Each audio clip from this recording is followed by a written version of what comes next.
Hey, everybody. Welcome back to another episode of the Work Hard, Invest Harder podcast. I am your host, Justin Dixon, and we have Jenny Gu on the podcast today.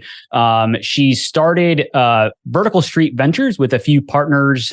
She lives in Southern California, but started her real estate investing journey in single family out in Cincinnati, Ohio.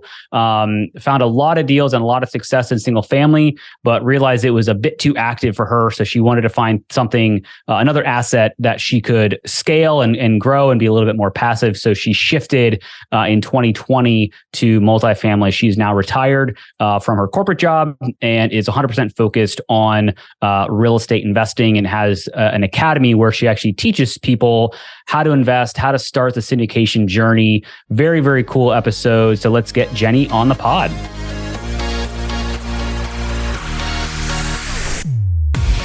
Do you love your job, but want other investment options than your company's 401k and trying to pick stocks? If so, you've come to the right place. In this podcast, you will get actionable information for your passive real estate investment journey.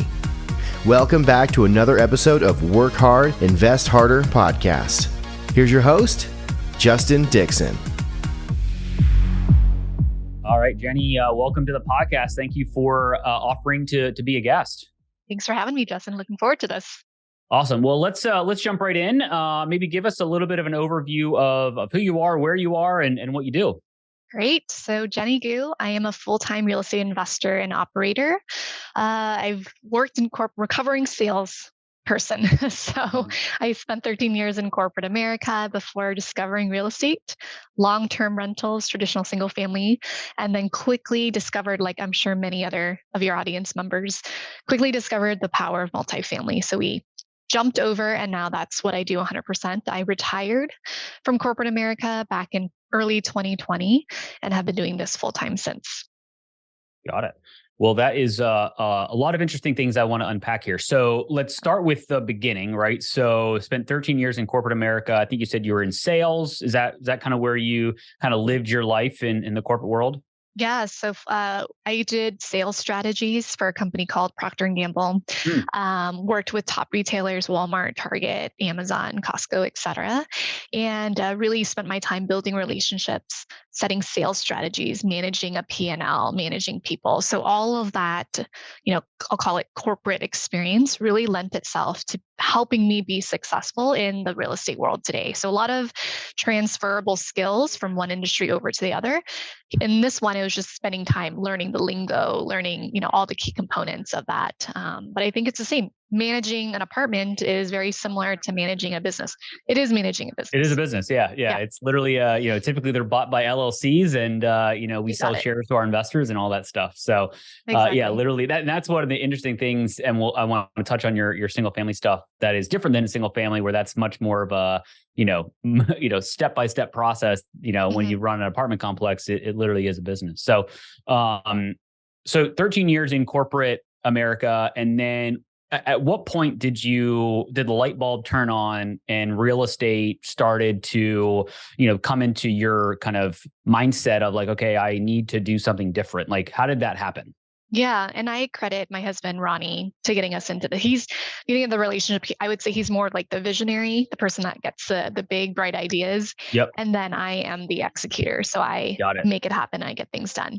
And so we started with single families first, just because we wanted to diversify.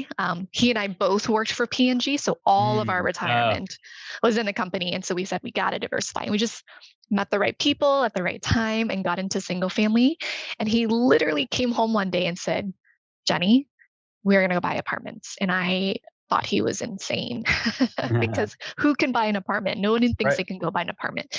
But then he talked about it a little bit more. He went to a Joe Fairless meetup in Cincinnati. That's where we lived at that time. Okay. And then he just got into it, gave me the download, and I was sold. And so that was really the light bulb when we were, we accumulated a handful of single families and it became a lot. Believe it or not, it's still active, no matter if you're, have a third party property management company managing it. It was still very active, but we said, how do we scale it so that it's more passive? And that's what we started to do with the multifamily side. Got it. So let's talk about the single family stuff, because I think that's where most investors start, right? Is they start where what they know. And, most people own a house or they've lived in a house at some point in their life. So like, okay, well, I'll go buy the house next to me. I'll rent it out. And so you were in Cincinnati, and how did you kind of buy that first one? Because obviously it's a little bit scary, when you think about investing, and especially investing in real estate. So how did that first one happen? We were so nervous. I mean, we had no idea what we were going to get ourselves into. First investment property. But after the first one, they always say the first property is your toughest one, but then afterwards, it just comes really easy. We did as much due diligence as we could, read as many books, listened to podcasts. And so when we finally did it, we said, gosh, that wasn't as hard as we thought it was. And mind you, in the Midwest, not like Southern California, our first house was less than $100,000. 3-bedroom, 2-bath. So the numbers just made total sense. And so if you could do that, we hit that 1% rule left and right in the Midwest. And so we bought one, then another, and then 4 more, then another one. I mean, it just started rolling and rolling. There were even instances where we bought sight unseen, I should say, because we had such a great partner in our broker. And we trusted her so much that we ended up buying properties that we didn't even have to go look at. Yeah. And that's the best part about, when you're in the Midwest, you can find properties that are more cash flow. So you talked about the 1%. So people that don't know, what does that mean when they're looking at, a single family house? Is maybe that's what they're looking at is to start their journey. What does that mean? Yeah. So for a long-term rental, there's a rule of thumb out there. If you can get 1% of the value of the house that you purchased as rent income, that is a golden standard. So if you bought a house for $100,000, your monthly rent, you should target at least $1,000. That's 1% of the purchase price. Now, that is feasible where cost of living markets are low, right? So Cincinnati is a great one. The Midwest typically hits the 1% rule of thumb. If you're, on the coastal cities, that's a lot harder to try to hit with all the expenses. Got it. And then, so how did you, it sounds like you accumulated, a large handful, probably 2 handfuls of single family houses.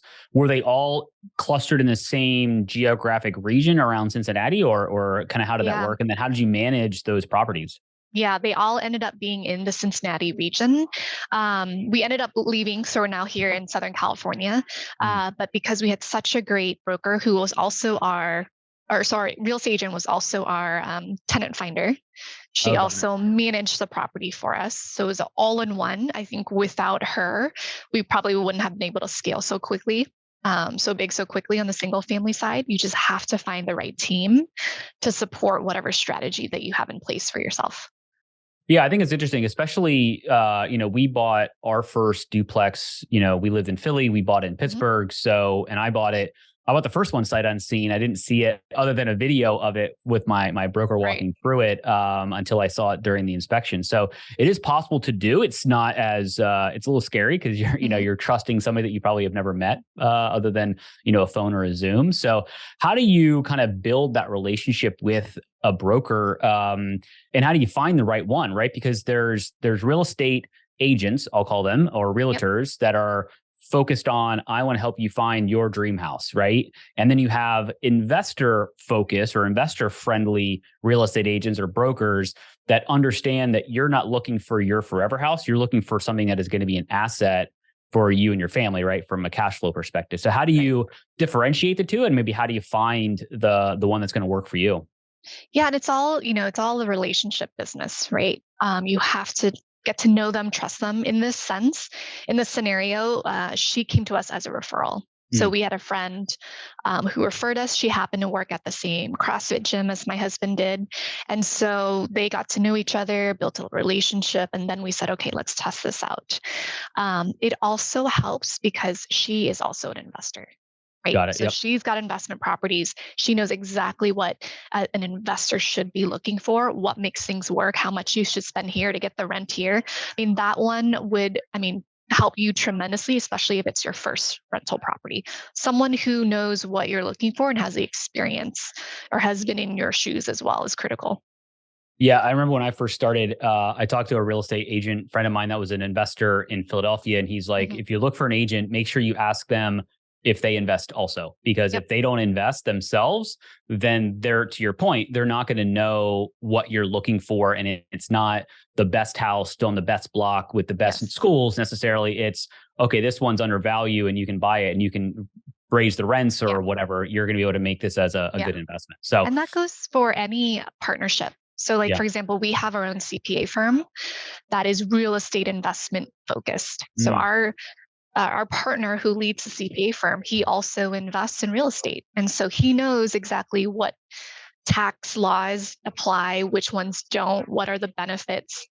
Same thing with the cost segregation company. Like each person has to be familiar with investing in order to give you the maximum benefits. Yeah. I want to dig into that. So the CPA firm, so did you start the firm or did you find a partner through conversations? Like, how did that start? Because that's very interesting because, if you have a CPA firm or you use an accountant, to your point, if they're not really up on the real estate tax benefits, they may miss something that, somebody that is an investor, because they're obviously looking out for themselves as well. Like, how do I pay as little taxes as legally possible? So how did that come about? That's interesting. Yeah. So we met a partner who is a CPA, and we brought him into the company, our core syndication company. And given his experience and our expanding network of not just investors, but other syndicators and people in the business, we said it would make a ton of sense for us to launch a company that would benefit from his experience, but then also would benefit the company from an investor standpoint. And so consider it, I would in-house in a sense, right? The CPA firm does our K1s, it does a property K1. So we get a lot of transparency and systems and processes that helps make everything more efficient. Yeah, very interesting. I may want to talk to you offline about that. That's super fascinating. So you started your journey single family, right? And so we're about to jump into the multifamily side, because I'm assuming you're going to get to the point where you're like, I need to be less active, more passive, scale faster, bigger. And that's typically the inflection point of like, okay, let's stop buying onesie twosies. Let's go up to 10, 20, 30, 40, 50. So, but before we jump into the multifamily side, let's take a quick sponsor break. So we will be right back. Whether you're trying to hire a full-time employee or a contractor to fill a gap, Hire Tomorrow can help. Hire Tomorrow is a boutique recruitment firm that has successfully filled sales and marketing, human resources, and technology positions with companies ranging from startups to Fortune 500. If you're struggling to find the right talent, check out hiretomorrow.com or reach out to recruiting@hiretomorrow.com to see how they can help. All right, we are back on the Work Hard, Invest Harder podcast. We've got Jenny Gu on the pod. And so we got to the point where you were working a W-2, and I'm assuming you're still working your W-2 while you're acquiring these single family houses, right? At what point did you then say, I want to go bigger? Or how did you make that shift? Because, going from not investing to investing is a mindset shift, right? And then going from investing in single family to investing in large multi is another mindset shift. So you've kind of gone through a couple evolutions, if you will. So let's talk through kind of that shift from single family to the bigger stuff. Yeah. And, I think we have to back up a second and talk about the why. Yeah. Right? Why was there a need to even shift anything, right? We had something that was working. It wasn't broken. Sure. And so what really drove us to change our direction a bit was the fact that we had life events that happened that made us realize we wanted to prioritize family first. And in order to do that, we needed to move back to the West Coast. Okay? Got it. We had lived in the Midwest for 11 years. And so we said, okay, I'm always a big thing about right time, right place, right meeting the right people. And so everything just kind of fell together in the sense that we had this experience in single families. We said, how do I spend more time with family, work less? I loved P&G. I just didn't love what I was doing. And so could passive income and real estate be my answer to get out and retire? Okay. So we said, yep, Jenny, we want you to leave and figure out a way to do real estate full time. Right. And that's when Ronnie started learning about multifamily. He came home with the idea, and we said, you know what, with my skill set and my ability to manage everything from projects to people to businesses, it made sense for me to be the one to leave. And that's Got when it. we said, okay, done. Our single family income was enough to offset a portion of my income. Ronnie stayed behind to work full time still at P&G, right? And so we took time to plan all this out. It Yep. doesn't just happen overnight. You can't just wake up and say, I'm done and Yeah. leave. So we mapped it all out. We did the math. And then we said, okay, well, this is our why. Multifamily is our how. Let's go do this. And then things started to happen from there. So before we jump into the multifamily stuff, I think it's fascinating to understand the process that you both went through to potentially shrink expenses or condense things to make your life, make that amount that you needed to hit from a passive income as little as possible, right? While still maintaining your lifestyle. Because my wife and I went through that before I decided to quit my job and start a business and focus on real estate. Is we did that math, right? We sat down and said, okay, what's the most important thing that we, can't live without? And Right. what are the nice things that we can, splurge on if we have the extra cash? And so we did that math and shrunk our lives when a lot of people, are making more money and they're expanding and getting bigger houses and all that stuff. So maybe walk through that process, because I think that's super fascinating that most people, when they're hitting their stride, they're buying the nicer car and buying the bigger house and all that stuff. And you guys were probably thinking, how do we cut things versus how do we expand? Right. Yeah, 100%. You have to do that exercise. And it's really about, our mindset was, we know that real estate is a long game. So our generational wealth will build over time with properties and that we buy, sell, hold, refi, et cetera. But we started with the exercise of, what are your expenses? You guys, the same thing. What are your expenses and what is the minimum income that needs to come in to cover? And then what's a buffer just for emergencies and just in case? So that we did that exercise. And once we found the magic number, then we said, okay, what do we need to go buy to then get that income to make up for that? And so that is working backwards, if you will, from that one magic number, and then that will develop your strategies and your tactics to get there. And I agree with you. We're not flashy. We don't need all that excess thing. We just want to be able to spend time how we want to spend it, and then have the flexibility to make choices differently. That was our main goal. What's the saying? Live how others won't, so you can live how others can't in later in life. Like that's, I like that. Yeah. That's the name of the game, right? And so, yes, you may be doing some small sacrifices in the short term, but if things go according to plan, it's going to be a blessing, because you won't be having to grind at a W-2 until you're 70, 80 years old, depending on, what happens. Yeah. So, yeah. And can I touch on something else too? 3 years ago, nobody expected the market to be the way that it is today, right? Totally. Nobody did. I think we would all make different choices. But knowing that, and this is just like a caution for folks in the mindset of wanting to, retire in a few years, like plan for downturns, just like what's happening right now, so that you're not in a pickle. I know of a few folks who may need to go back to work, right? Because properties aren't distributing or cash flow is a little tighter across their portfolio. So you have to plan for that. And that's why that buffer is so important, because you don't know how long this period will last. Knock on wood, hopefully it ends next year. Right. But just, you have to plan for these things, because you just don't know what's going to happen in the future.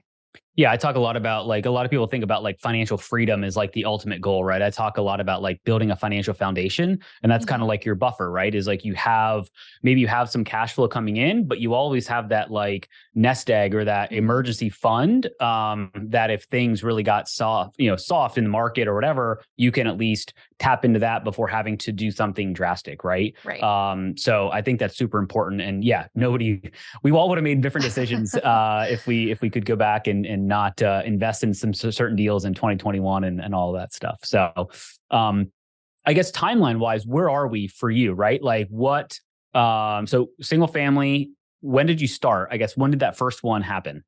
2017. Okay. So it started in 2017. And then when did you flip to multifamily? The year that I left my W-2 job, so early 2020, I dove 100% into multifamily. Spent the whole year just learning. now I had time. At the same time, COVID shut everything down in California. So my time was very different. But I found a mentor. I worked with him for the whole year, managing his properties for him, working on underwriting properties. And so that led to a blossoming relationship, and now we're partners. And then the company that we currently manage today, Vertical Street, was born in late 2020. Got it. Yeah. Our timelines are very similar. I quit my very stable-ish job in January 2020, not knowing what was going to happen a few months later. But it was so my other business is recruiting. So, nobody was hiring in 2020. So the recruiting industry just went to almost zero. So the silver lining of that is it did give me a lot of time to learn, underwrite, how to figure out what markets are interesting to me and investors and things like that. So walk through that journey of 2020. And, obviously you had a mentor. That's amazing. And I think education is probably the most important thing when you're starting your real estate journey, is making sure you talk to people, find mentors that have already gone through the hurdles so you don't have to jump through them, right? You can kind of learn from some of their mistakes. So how did you kind of start that multifamily journey? Because it is different underwriting a 100-unit apartment complex versus a single family house, right? There's a lot more that goes into it. So how did you kind of start the journey? And did you start with 100 plus units, or where did you start in the multifamily space? Yeah, so 100% agreed that learn from other people's mistakes. And so find a mentor who can help you shave down that extra time and money spent if you were to try to do this on your own, or, what have you. And so I got firsthand experience, and I jumped right into property management and asset management just by helping him manage his properties. He was still working full time. But the underwriting piece of it, spent time with him, taught me how from, one of those underwriting tools out there. And then I would literally underwrite anything at that point that I saw. It was still limited because come 2020, everything shut down. So there weren't a lot of deals. People weren't selling, but the ones that I could find, I just didn't matter what size. I just ran it through the system just so that I could get the practice. Our buy box ended that year typically it's not actually too far from what we currently have for right now, our criteria. But looking for, at that time, 50 units or higher. Now we're looking at 100 units or higher. We wanted 80s or newer, individual, everything, higher mixes of 2 bedrooms versus 1. And that's what I was running through the pipeline, right? And then by the end of all that practice, you just want to be able to know the market so well that you can underwrite a quick deal in 10 minutes and say immediately yes or no. And that's the point that I got to. Yeah. And you also need to let the numbers be the truth, right? You can't get too emotional on, oh, this is a good deal. This looks really cool. I really want this to work, because it's all Excel based, right? It's all a spreadsheet that you can manipulate to make everything look good. Especially your first one, because you're so eager to buy something. Yeah, no, I totally get that. And so what markets were you looking? Because obviously you were living in California at this point, and California is not necessarily always a real estate landlord friendly market. So I don't know if you were looking in California. Where did you start looking? Yeah, we don't actually buy in California. We buy in Arizona. So we have about 18 active syndications as of today. And that's all but one are in Arizona, both Phoenix and then down in Tucson. Part of that is because, we look at the data. Where's population growth, job growth, cost of living, you name it. Also, part of that is because I grew up in Arizona and I'm very familiar with that market, went to school in Tucson. So I've seen it grow tremendously over time, and it still has a ton of upside now and in the future. So we are still very laser focused on one market. Got it. So you said 18 deals active in Arizona. And so you acquired them all from 2021 till present. Is that right? Yeah. So we, the company has 4 partners. And once we joined forces, we combined the assets, right? Several of my partners had properties individually with other partners before we merged and created VSV. But collectively now, and since then, we've bought a significant amount of properties. Got it.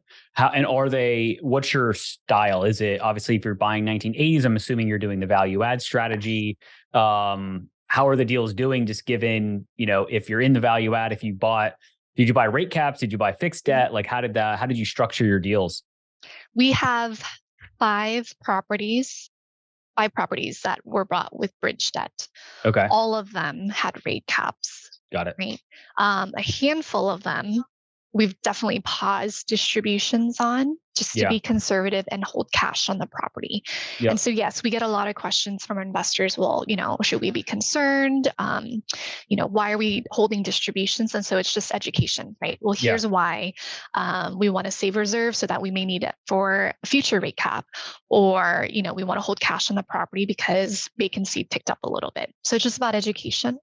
But yes, we did protect ourselves with rate caps. Thank goodness. Yeah. When we purchased them, over the last 2 years.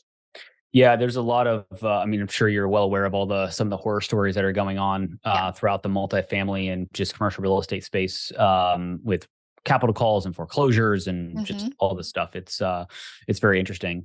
So, are with the 4 partners, are all 4 partners solely focused on Arizona, or does each partner have their own geography that they focus on? Nope.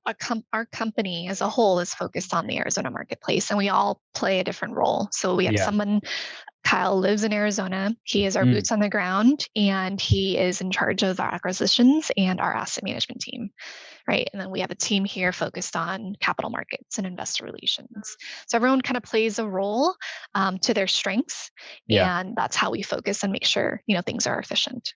Got it. I was going to ask you kind of where, because obviously there's a lot of jobs, if you will, in multifamily syndication. So what role do you play? Are you investor relations, or are you kind of on the underwriting side? Like where does that fit? Yeah.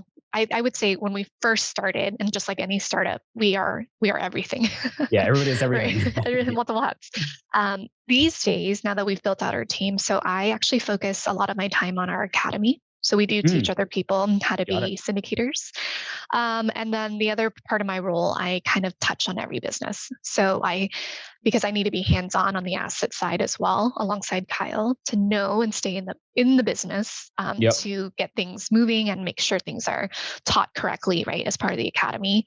And I also have my hands on the investor relations side, managing relationships with investors, and then helping to raise capital. And then as a company, a lot of the operations as a company as well. Got it. How do you handle property management? Are you third party? Are you fully integrated? Obviously, your company's called Vertical, so I didn't know if it was vertical integration or not. Good. I didn't realize that tie-in until you just said that. So no, we hire third-party property management. Do we have the scale to potentially start dabbling into a vertically integrated PM? I would say potentially. Right now, though, I think we want to focus on what we do well first. Yeah. Eventually, over the years, once everything's stable, then potentially that could be an option. But right now we hire third party. And in fact, we have different ones in Arizona, in Phoenix and in Tucson, just to keep things interesting. Yeah. It's always good to have a few options, right? Because, it's all about the people. The company is one thing, but it's all about the people that are actually operating the property. And so company A may lose somebody because they've got to move somewhere else, right? And so you've got to scramble to hire or find that right person. And so you said you have 18 deals. How many units total in Arizona? We have over 1,500 units. Okay. So how many so these are all mostly smaller-ish, like. We have a mix. So our smallest in the portfolio is 22 units. Okay. Our largest is 252. Got it. And we have a wide range because a handful of our smaller deals we do with our students. And so we co-GP with them. We help them get their foot in the door. We provide all the resources and we teach them start to finish on how to run a syndication. And so that's why a chunk of our portfolio is on the smaller side. Interesting. So how does that work? So if somebody's listening to this and they want to dip their toe in the water and get some coaching, how does your academy work? Yeah, so it's a very hands-on approach type academy. We know there's lots of them out there, but we just tailored it so that we were able to provide the most amount of value. It's basically very similar to in fact, that there's mastermind sessions, we bring guests in, we have office hours, we have coaching. What separates us is truly the hands-on part. So anytime that there's a due diligence on our properties, our students can come. They're welcome to join our property management calls to be a fly in the wall. A bonus, and not guaranteed, but a bonus is if we find a small deal that we like, but it's small for us. We typically take on larger deals. Mhm. We'll open it up to the students and say who wants to join forces, and we'll pick students to partner with and co-GP on. And we'll teach you silver platter, soup to nuts, how to do everything. And so that's one of the benefits of the program that I think is really neat. Yeah, I mean, there's a million and one gurus out there that have their own coaching things, but the thing I like about what you just said is you're working with you. Like a student is going to work with you and you're in the leadership team versus a lot of these bigger course things where you have sub coaches, right, or people that are probably fairly active and fairly experienced in their own right. But you're paying good money, and I want to work with the guy or the girl at the top, right? That's actually done the syndications for 20, 30 years. So I think it's super important to find a program that you can learn from the people that are actually doing all the work, and have kind of the reputation and because that's part of what you're buying, right? You're linking up with people that have experience, because if you're trying to find a 100-unit deal, Justin Dixon that has no experience can't just go buy it, right? You have to have somebody with track record and net worth and all that fun stuff to get the debt.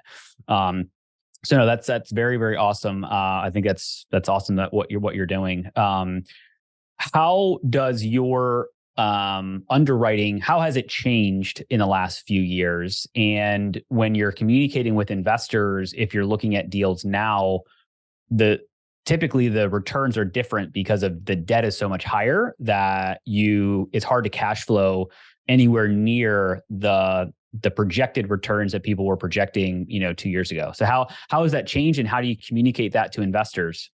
Yeah. And part of this is adjusting our underwriting to be more realistic of what the marketplace is currently demanding. So a couple of things we've done, we were always conservative with things like rent growth. So in Arizona, if you read the news in Arizona during COVID, we experienced 20 to 30% rent growth year over year. It was nuts. But we never underwrote for that, right? It was always the 2 to 4% depending on that submarket. So that still holds true. We actually put 0% rent growth in year one. We just don't know. We don't want to, you never know in that first year, especially when you're stabilizing the property. Our expenses, we've bumped that increase up. Before it was 3%. Now it's depending on what that expense is, it might be 4 to 5% year over year growth. So little things that we tweak here and there. Cap rate when we sell the property, I'll call it the rule of thumb before was, a 10 basis point increase for every year that you plan on holding that. Right. Well, no, I don't think that's true anymore. It's what is your business plan and how will that impact what the cap rate will be when you sell the property? Yeah. And then the second piece of this is just educating the investor. So 5 years ago, it was very normal to get 8 to 10% cash on cash returns. That is not the case anymore. Right? 15 to 18% IRR. These days, it's more like 6 to 8% cash on cash return. Maybe it's 13 to 15% IRR. So you just have to help manage your investor expectations so that they're not surprised. And those are the numbers that if you truly think you can hit those are what we share. We don't overinflate it or try to overpromise anything. And are you kind of actively looking at deals now? I mean, it's, we're recording this on Halloween, in 2023. So still in this very high interest rate market. The market is pretty scary right now. So how, are you still actively looking at deals? Yes, we are always looking at deals. This was a slow year. We are just purchasing our first 2 properties of the year right now, right? Last year, we bought quite a handful. This year, we were on the sidelines. We were patient, but we were still always looking at underwriting deals. And, everyone, I'm sure, has heard this. There's probably going to be an onslaught of deals coming in early next year.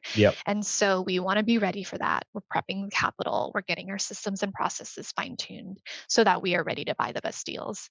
But I don't think when people say their pencils down, I don't know if that's necessarily a really good strategy. It takes you out of the pulse, takes you out of the market. So we are still talking to brokers. Trust me, they have more time right now than they did in the few years past. So continue to build those relationships is what we're doing. And so that we're always top of mind for the best. Brokers actually have to work now. 2 years ago, they just sent an email out and 30 offers came in sight Yeah, unseen almost. And exactly. you actually have to work for their commission, as opposed to Right. just sending out a deal. So, and so you're solely focused still on Arizona, or have you started to kind of think about other markets? Right now, it's still Arizona. We have strong teams, relationships, processes, vendors, partners, all that there. Could we expand over time? Possibly. We do have one property in the DFW area, Hmm. but I think there is power in focus versus trying to spread. We are the lead sponsors, right? And so we need to make sure we're the expert in that Yeah. market. If you start to just do this too quickly or too often, then you're now relying on other people to be boots on the ground, or you're relying on other people to know that marketplace, and that's not the position we take.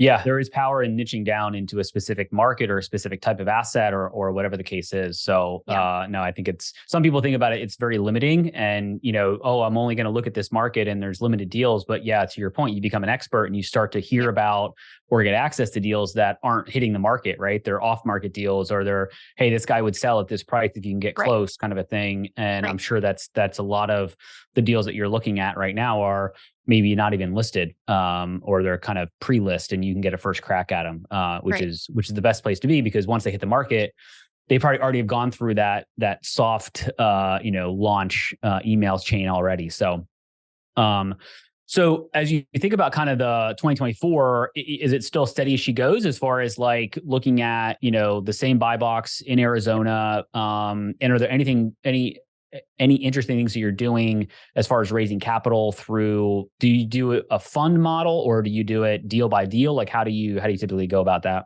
Yeah, right now our buy box is still the same, very similar to what we're looking for in the last year. I don't think that'll change in 2024. Our investor capital is, I think, shifting. So in the past, we did do a syndication asset by asset. Yep. This year, we launched our second fund with multiple assets in that, just because we polled our investors and that's what they said they wanted, diversification in a portfolio. Yeah. We traditionally have our retail investors. We are also now entertaining a lot more relationships with family offices and more institutional capital. I think that's just a natural progression as you grow. Yeah. And so our strategy has shifted a little bit, but buy box is still the same. Return projections are very strict. We have a certain projection that we want to hit. And so that drives where we look. Yeah. Got it. No, it's very interesting. Yeah. And then I guess as the academy grows, is that going to kind of become more of your focus, or how does that kind of shift? And obviously the good thing is you've got multiple partners, so you're not being pulled in 80 different directions. You've got people that can focus on different things. So Yeah. is that kind of an area of focus to kind of help educate the next generation, if you will, of syndicators? Yeah, not necessarily just syndicators. We all have a passion to spread the knowledge on financial education. With the academy, right now we have about 60 students across the country. I like that it's not too big. Yeah. I'm able to give attention and provide as much value as possible to the current students. So, we don't necessarily plan on growing this to be thousands of people. It's right now focusing on making sure that our students are successful, and they have Yeah. been. And many of them have been buying their own deals, they're raising capital, they're running their properties. So it's really, really awesome to see them be successful. Yeah. Quality over quantity in my mind. I'd rather work with somebody Yeah. that I can work hands-on with than, somebody that's done a million deals that I don't get a chance to talk to, like we talked about earlier. So, this has been very interesting. I want to kind of transition to the end, to these 3-pack of questions that I ask every guest that I didn't share with you beforehand. So be prepared. So what's one piece of advice that got you started or helped you along your real estate investing journey? Ooh, this is so cheesy, but it's like that Nike quote, just do it. Yeah.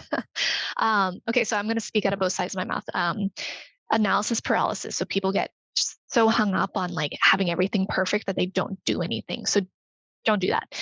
And then at the same time, be patient, because you don't want to just make a big mistake on your very first deal. So get 80-20 rule, get enough of the information to make a good decision, and then just go do it. Don't ponder too much further after that. Yeah, you could definitely. I spent about 6 months in the analysis paralysis phase, looking at different asset classes, and you're never going to have all the information, but you need to have enough to make an educated decision, right? So, Absolutely. there's that fine line of too much and not enough. And a mentor can help you make that That's decision, exactly help you right. push you. That's exactly right. Because Yep. they will act so nonchalant about, oh yeah, just that's fine, let's go, Yeah, and you'll exactly. be like, wait. Are you ready? Yeah. So yeah, it is interesting to work with somebody that's done it before. That Yep. just is like, just make an offer. What's the problem? Yeah. All right. Second question. What is your favorite real estate or business book that you're into right now? Real estate. Well, I'm not reading a real estate book right now. I'm reading Power Shift by Daymond, believe it or not, that the Okay. guy from Shark Tank. Yeah. But a real estate business book, I would say just a good business book in general. Again, super overused, I know, but Dan Sullivan's Who Not How. Yeah. Um, from there, after reading that book, we immediately hired our first VA. And that just kind of changed the game, right? Like everybody else out there. But here's a caveat that nobody talks about. You can only outsource or delegate when you have your, also I would say your crap together. Have your crap together. Okay. If you don't have the systems and process, if you yourself don't know the ins and outs of the business, how do you delegate that properly to somebody else? And so the danger of that is just wiping your hands when you're not ready, just for the sake of delegation. I think that's a dangerous thing to do. So Who Not How is a great book, but then caveat with you need to make sure everything is in order before your house is in order before you let it go. Yeah, I read that book, and we just hired our first VA a month ago. So it is game changing. And I will, we thought we had our stuff together, if you will. And it's amazing how much they pick up so quickly. And it's like, oh, I can give you more. I didn't realize, I thought I would only get, this amount, and you get, it's amazing. So no, I completely agree. I met Daymond once at back in Philly at a conference. So he signed one of his books. I can't remember. Rise and Grind. Yeah, he signed that book. So interesting. He's my favorite shark. I like him. Yeah, he's very cool. Very cool to meet in person. All right, last question. If you hit your financial freedom number, meaning you can live an amazing life just off of your passive income from your investments, what would you do? Oh, man. So, I mean, technically, we're in that position today, and this company is really a passion project, right? Helping others achieve their financial foundation and freedom. But if I couldn't do this, I love giving back in that financial sense still. So maybe it's teaching a class at a college on financial education. There's no reason why. Actually, it shouldn't even be college. There's no reason 10-year-olds shouldn't start learning about. Yeah. What it's probably more important that they learn it than the college kids. It's too late by that point. Right. They need to learn it early on. So how do we start younger? So I think that financial education piece, I think, would continue on in some capacity. Yeah. No, I love it. Makes sense. Makes a sense. So awesome. Well, Jenny, it's been amazing to chat with you. If people want to learn more about your company, what you're doing, the academy, how do they get in touch with you? What's the best way to reach out? Sure. Our website is verticalstreetventures.com. We're on all social media platforms. So just connect with me on LinkedIn, Facebook, Instagram, reach out. I love to talk about real estate, and hopefully I can help you somehow. Awesome. Jenny, really appreciate it. It was great to meet you and learn about your journey. Thanks for having me. I hope you got value out of this episode of the Work Hard, Invest Harder podcast, your one-stop shop for education on how you can continue to work hard in your career and have different options to invest even harder. If you took anything away from this episode, please leave a written review. I read every review as it helps me serve you better. If you're listening to this podcast, it means that you want to grow your passive real estate portfolio. The easiest way to do that is to join our investor club by heading to greatventurecapital.com/invest. The link is in the show notes. See you on the next episode.